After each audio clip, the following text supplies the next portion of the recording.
নমস্কাৰ বন্ধু বান্ধৱীসকল পোনপ্ৰথমে আসাম জব ফেক্টৰী চেনেলটোলৈ আপোনালোক সকলোকে স্বাগতম জনাইছোঁ। বন্ধু বান্ধৱীসকল আজি আমি এইটো ভিডিঅ'ত অসম পুলিচৰ যি পৰীক্ষা লিখিত পৰীক্ষা হৈ গৈছিলে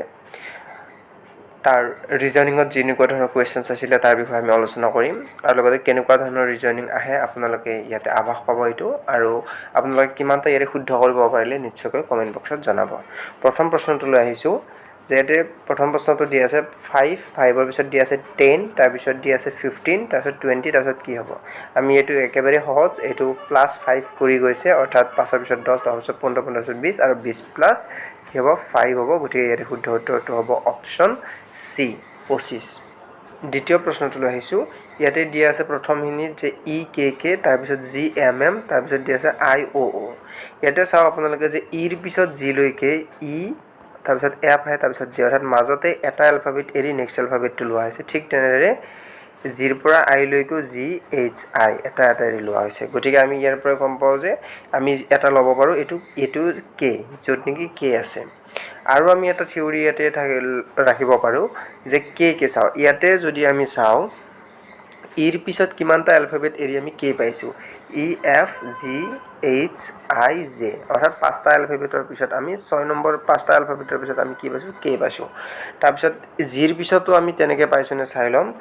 জিৰ পিছত পাইছো আমি HIJKL 1 2 3 আমি অৰ্থাৎ পাঁচটা পিছত পাইছো ঠিক তেনেদৰে আইৰ পিছতো পাইছো গতিকে আমি এটো কি কৰিম কে এৰ পিছত আমি পাঁচটা এলফাবেট পাওঁ নাম IJK অৰ্থাৎ এটা এলফাবেট পৰি প্ৰথম হিন্দী মিলি গৈছে আইৰ পিছত এটা এৰি পিনে আমি কে পাইছো আৰু কে এৰ পিছত যেটো কিউ হয় হেতু চাইলম কে এল এম এন ও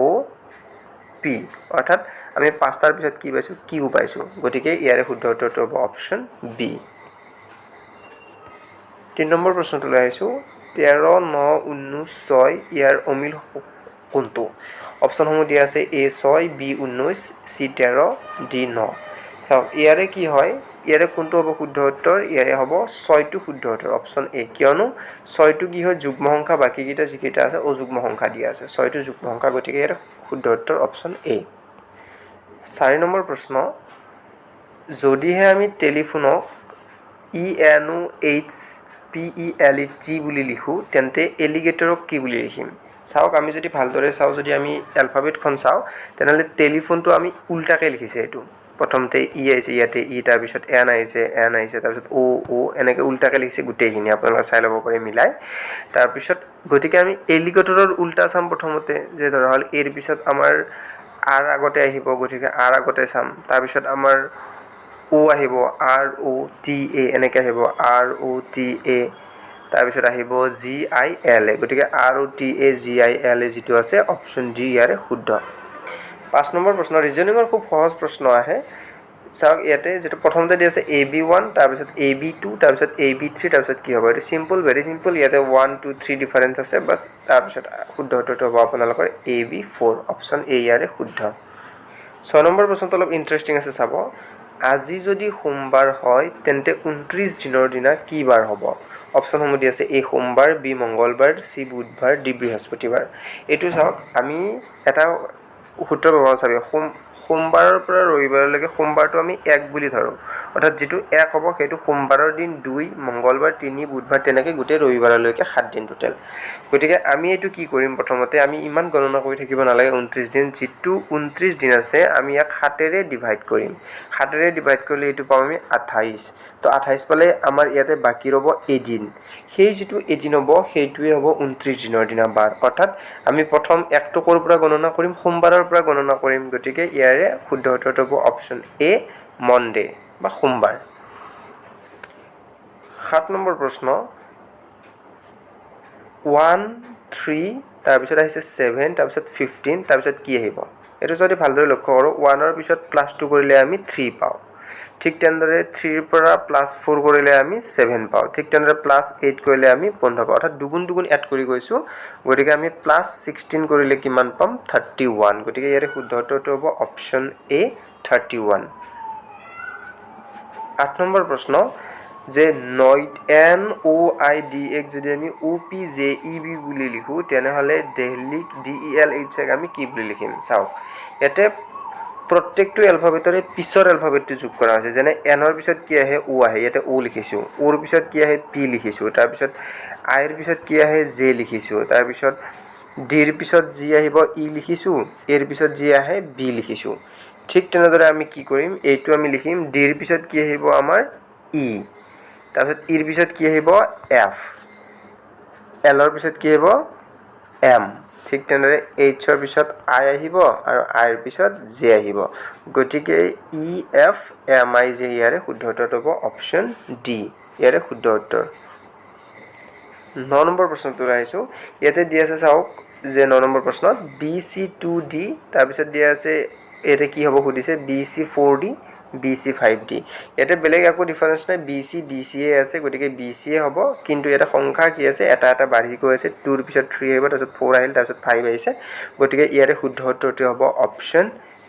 বি BC3D 10 নম্বৰ প্ৰশ্ন দিয়া আছে যে 9 16 25 8 ইয়াৰে অমিলটো উলিয়াব দিছে অপশ্যনসমূহ দিয়া আছে এনেকৈ 9 B 8 C 25 D 16 চাওক ইয়াতে বন্ধুসকল প্ৰত্যেকৰে আমি কি কৰোঁ ইয়াৰে শুদ্ধ উত্তৰটো হ'ব অপশ্যন বি 8 কাৰণ প্ৰত্যেকৰে আমাৰ স্কোৱাৰ আছে 3 square equal to 9 4 square equal to 16 5 square equal to 25 ঠিক তেনেদৰে 2 স্কোৱাৰ কৰিলে আমি 4 হে পাম গতিকে 2 কিউব কৰিব লাগিব বাকিটা স্কোৱাৰ ফৰ্মত আছে আৰু এইটো কিউব ফৰ্মেশ্যনত আছে গতিকে অপশ্যন বি ইয়াৰে শুদ্ধ 11 নম্বৰ প্ৰশ্নটো লৈ আহিছোঁ যদিহে EJHTMK আমি FKIUNL বুলি লিখোঁ তেন্তে CFNBSP আমি কি বুলি লিখিম চাওক ইয়াতে ইৰ পিছৰ যিটো আখৰ হয় সেইটোৱে যোগ কৰা হৈছে F জেৰ পিছত জি আহিছে কে আহিছে কে হৈছে ইয়াতে ই এফ ঠিক তেনেদৰে জে কে এনেকৈ হৈছে এইচৰ পিছত আই আহিছে টিৰ পিছত ইউ আহিছে ঠিক তেনেদৰে এটা আখৰৰ পিছত এটা আখৰ আমি যদি মিলাই চাওঁ তেনেহ'লে সেইটো ইয়াৰে শুদ্ধ উত্তৰ হ'ব গতিকে ইয়াতে চাওক অপশ্যনসমূহত আমি যে চিৰ পিছত কোনটো আছে ডি আহিব চিৰ পিছত কি আহিব ডি এফৰ পিছত কি আহিব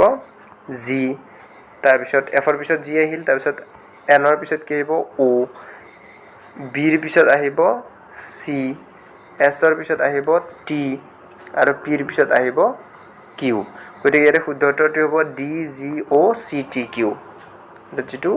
ডি অপশ্যন চি ইয়াৰে শুদ্ধ DGOCTQ আপোনাৰ